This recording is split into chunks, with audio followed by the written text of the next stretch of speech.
Today, to Laurie Halse Anderson's novel, Speak. It's a powerful one. Absolutely. And we've got a mix of things to look at here, some excerpts right from the novel, so you hear Melinda's voice directly, narrative bits, dialogue. Right, and also some external commentary.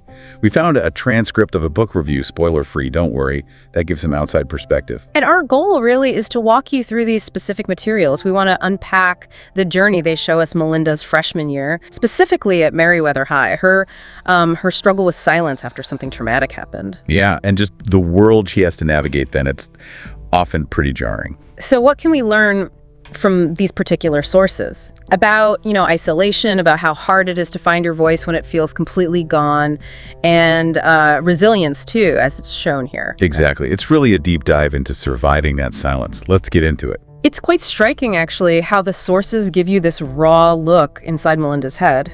Her internal landscape, which is so often completely hidden from everyone around her. Yeah, that gap between what's going on inside and the stillness on the outside. It's huge. You see it immediately. First day, freshman year, Merriweather High. She walks into that auditorium. And bam, that feeling of being an outcast. It's right there, isn't it? Her old friends Nicole, Ivy, Jessica, Rachel, that group is just gone, fragmented. She's alone. The source uses this image. She feels like a wounded zebra looking for a seat. I mean, wow. Yeah. That just nails it, doesn't it? The vulnerability, the isolation, the feeling that the environment itself is kind of predatory for her. It's that classic high school fear, but amplified because of whatever she's carrying. In the first people she interacts with, it tells you a lot. Mr. Neck, the social studies teacher, gives her a growl, marks her instantly. Right. And then Heather? Heather, yeah. From Ohio, all new, bright braces, noticeable shoes, and just bubbling with this almost naive energy, wanting to do high school the right way. That meeting is so interesting because on one hand, Heather's maybe a lifeline, but it also just throws Melinda's inability to connect into sharp relief. Yeah. Heather's reaching out, they're both new, but Melinda is already so walled off. She just can't respond the way Heather expects or wants. And then there's that list the source gives us right away. The first 10 lies they tell you in high school, it's just brutal. Totally cynical. Things like, we are here to help you, or you'll have enough time. Guidance counselors are always available. One of my favorite. These will be the years you look back on fondly. Yeah, right.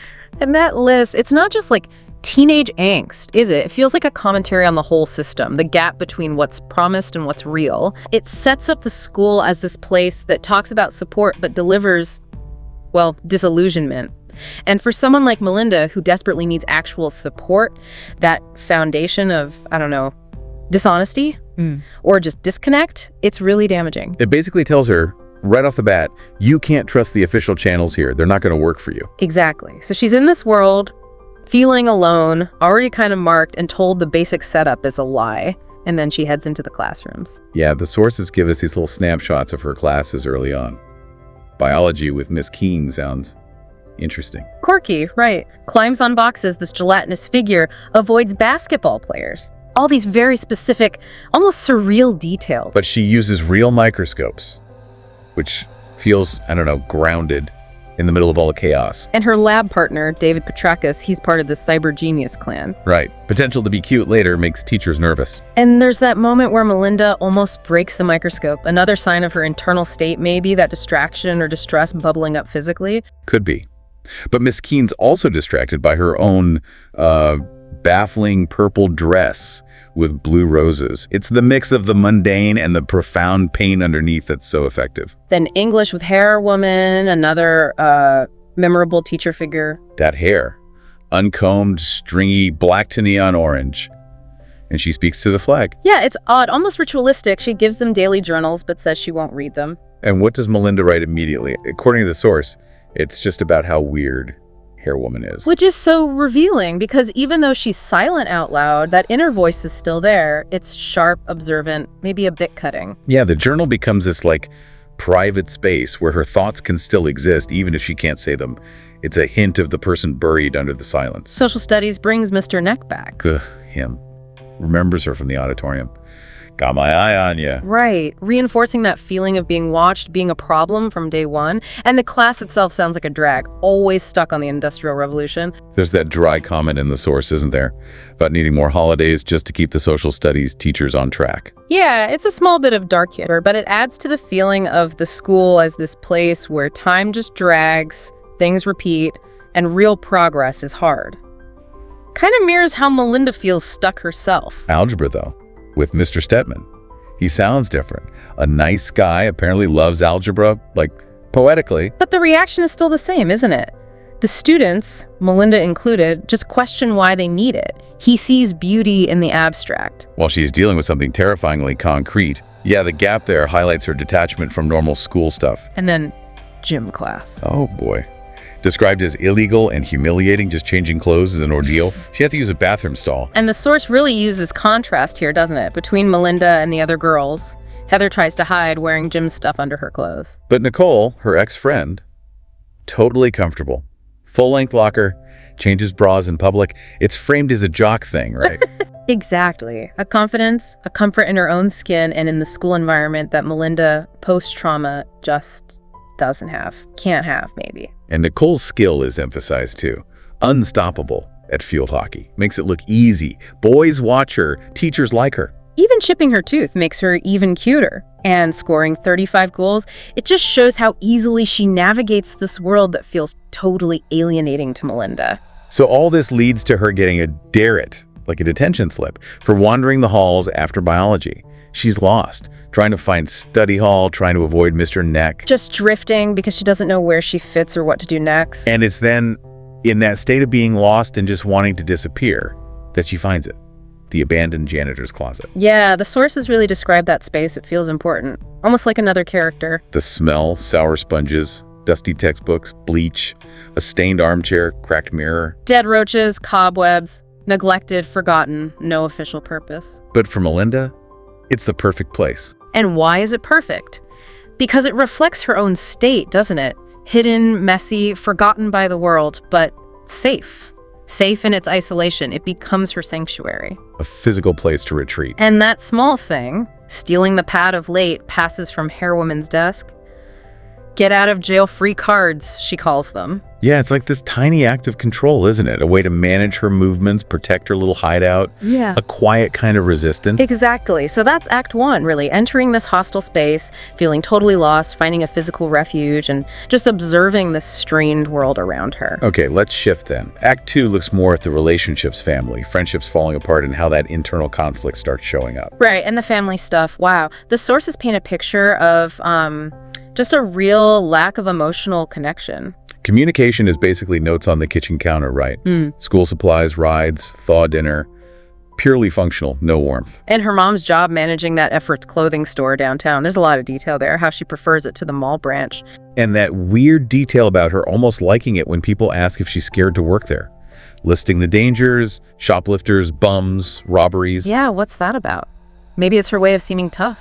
A defense, maybe, against stress from work, or maybe stress at home. Could be. Focusing on outside dangers might be easier than looking at what's happening with her daughter. And the sources definitely stress how consumed she is by work, especially with the holidays coming. Being in deep doo-doo overstaffing. Which clearly spills over into home life. Melinda eating dinner alone on the couch. And flipping the cushions to hide the evidence before Dad gets home? That detail. It says so much. The contrast between Melinda inhaling pepperoni and mushroom in secret and the rule no one ever eats in the family room. It's not just rule breaking. It's about finding secret comfort, maybe hiding from judgment, or just avoiding any interaction. Her bedroom, too, reflects how stuck she feels. It belongs to an alien stuck in 5th grade. Roses, pink, a canopy bed she won't take down. Even though she gets teased. Because changing it might cause a fight between her parents.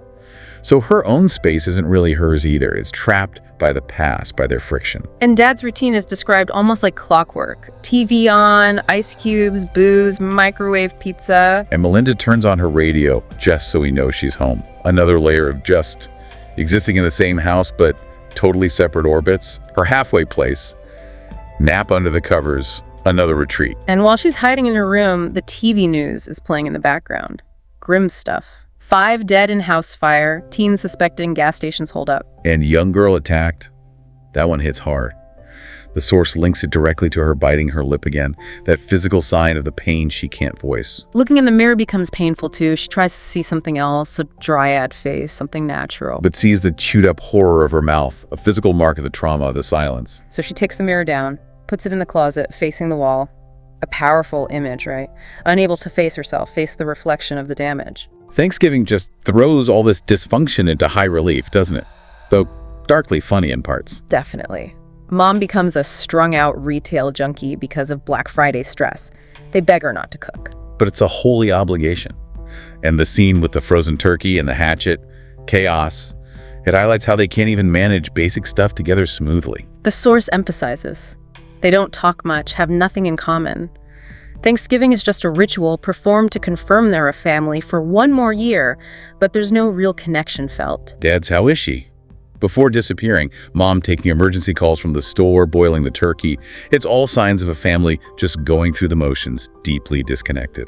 And Melinda's physical reactions, again, scabby lips, burning from orange juice, hiding in the tub, just trying to escape the tension. Winter break isn't much better. Hard labor, she calls it. Working at Mom's store, feeling watched, working at Dad's office. And that incident sealing envelopes. She cuts her tongue, bleeds on the calendars. Dad's reaction is awful. He's just pissed about the blood, right? And says she needs professional help. Yeah, it's such a dismissal. Not seeing her pain, just seeing an inconvenience and framing her as the problem. Calling for help, but it sounds more like frustration than concern. Her anger at him after that, totally understandable. Okay, let's switch gears slightly to friendships. Or, well, the loss of them. That's a huge source of pain here. Rachel, the ex-best friend. Yeah, the sources really set up how close they were. Brownies, swimming lessons, understanding about parents, not making fun of her room. Melinda is dying to tell her what happened, still hoping for that connection. But Rachel's reaction is just ice cold, mouths, I hate you, turns away. Devastating. It cuts off that hope immediately. And the source notes, again, Melinda bites her lip until it bleeds. That physical link between the emotional pain and the self-harm. It confirms her worst fear, doesn't it? Yeah. That speaking up or even just being near her means hate and rejection. Then there's Heather, the new girl. Initially seems like maybe, just maybe, a replacement friend. She's so enthusiastic, wants to join clubs, tries to drag Melinda along, almost bullying her into it. Visiting Heather's house kind of highlights the differences too. Nicer house, monster TV, pool table. Suggests Heather's world is more about surface appearance, maybe? And Heather's energy, her planning, setting goals. Hanging back is a common mistake.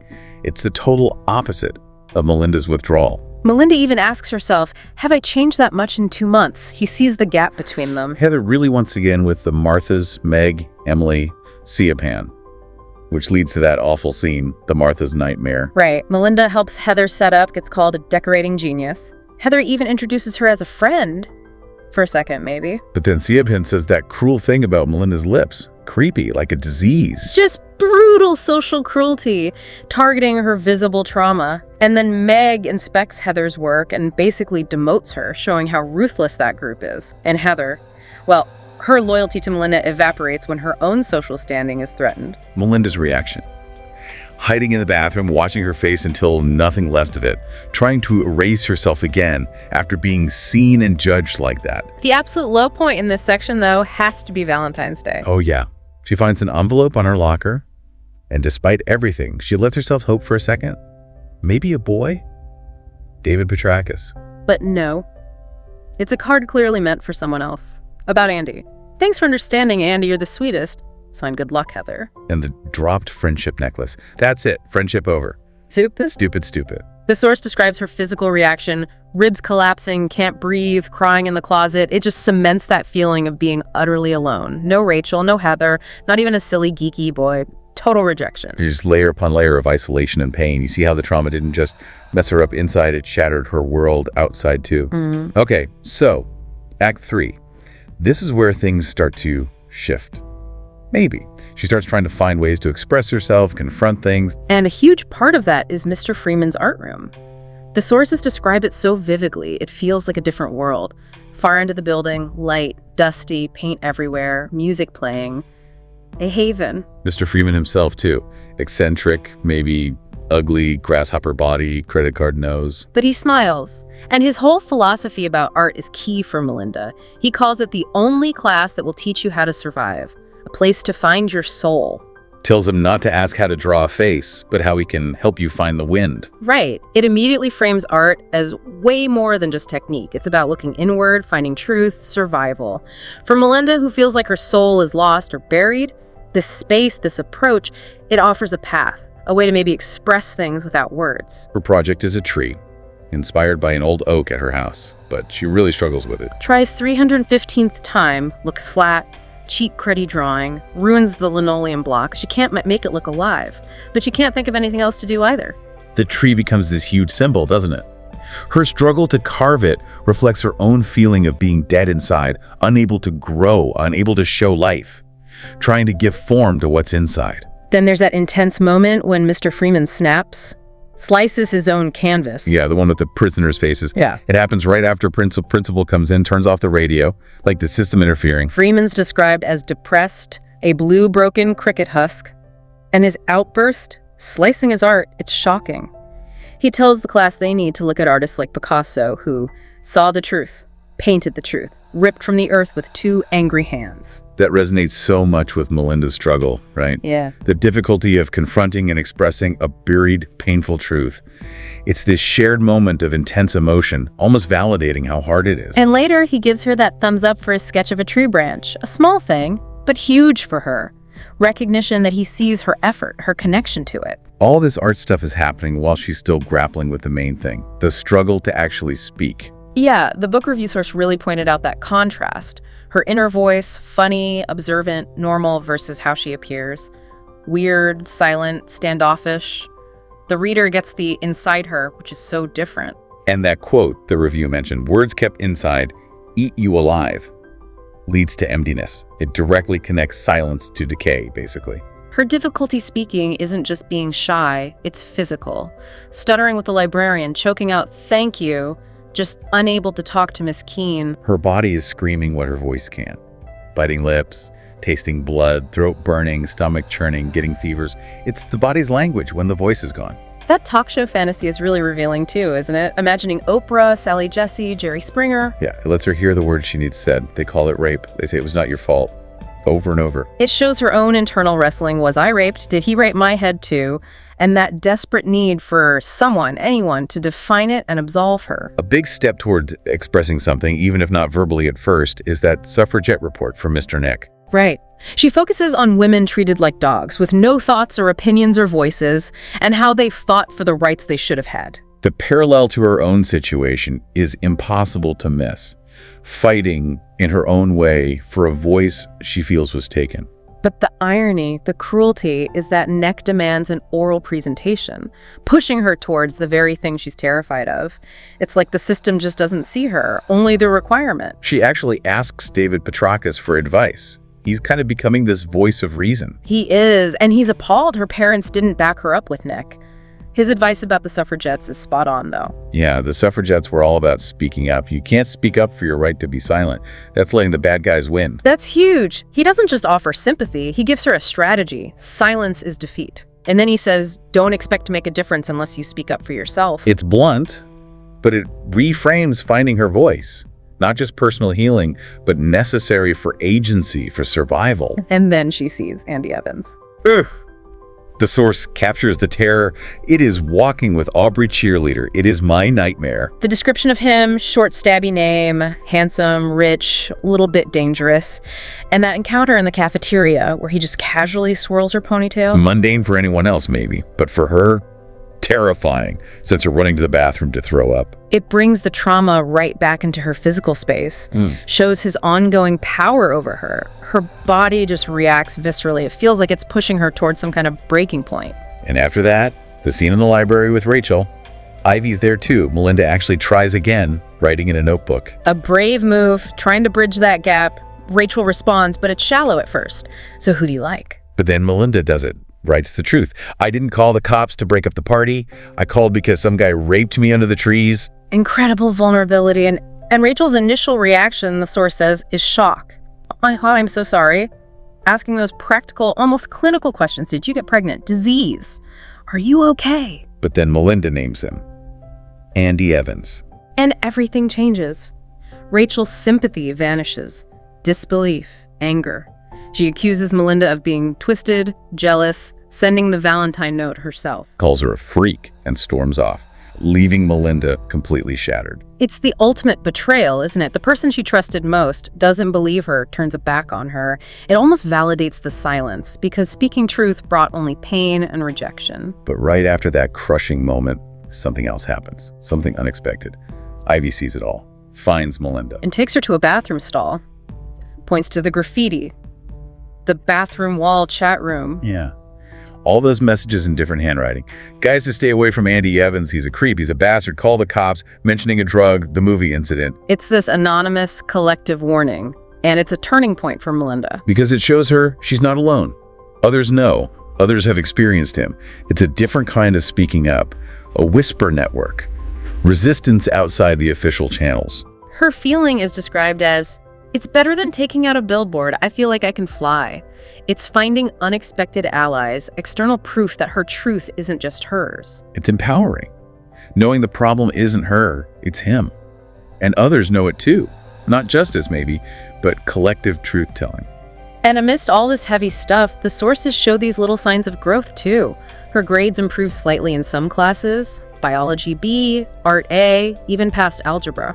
Yeah, the guidance counselor mentions it in that family meeting. Yeah. Which is another scene highlighting dysfunction. Totally. Parents dragged in because she's wandering halls, skipping school. The counselor calls her Melinda Sordino, mute, silent, reducing her to the symptom. Parents are just frustrated. Call her mute, say she's jerking us around, dad's angry, what have you done to her? Compares her to last year's sweet, loving little girl. And when the counselor suggests exploring family dynamics, boom, parents argue.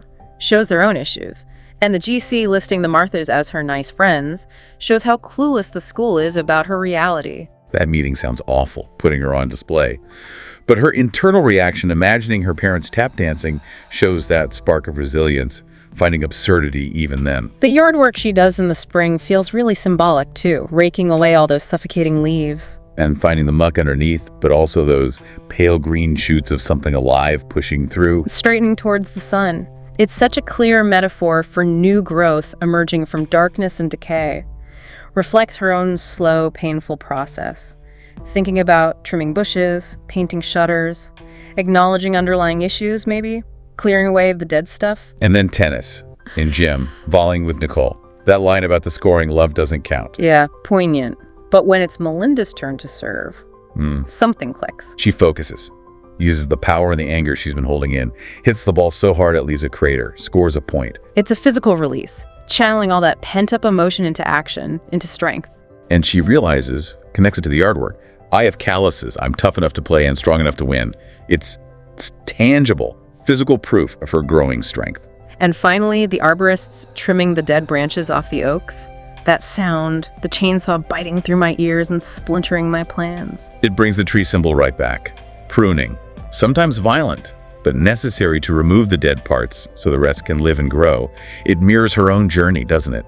Confronting, cutting away the trauma, the silence, to make space for healing. Wow, yeah, these sources really track that whole arc, don't they? From deep silence and isolation. To these moments of quiet strength, finding connection in surprising ways, and just, glimmers of hope. It's painful, but ultimately really moving. Absolutely. They give such a vivid sense of her internal world, the failing support systems around her school, family, the pain of lost friendships, but also, crucially, how she finds tools for survival. The art room, the journal, that bathroom wall, even physical activity.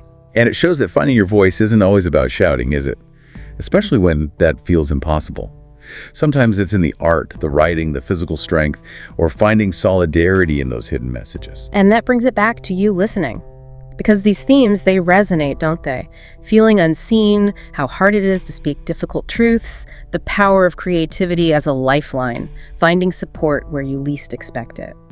Melinda's story in these sources really sheds light on internal battles lots of people face. So as we wrap up this deep dive into these peak sources, here's something to chew on, drawing from Melinda's journey.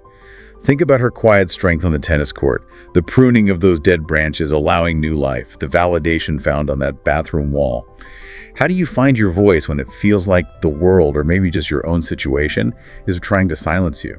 And what other forms can speaking up take besides just words? How can acknowledging, maybe even confronting the dead branches or suffocating leaves in our own lives actually clear the way for needed growth? Powerful questions. Definitely something to think about. Indeed. Reflecting on that journey towards resilience.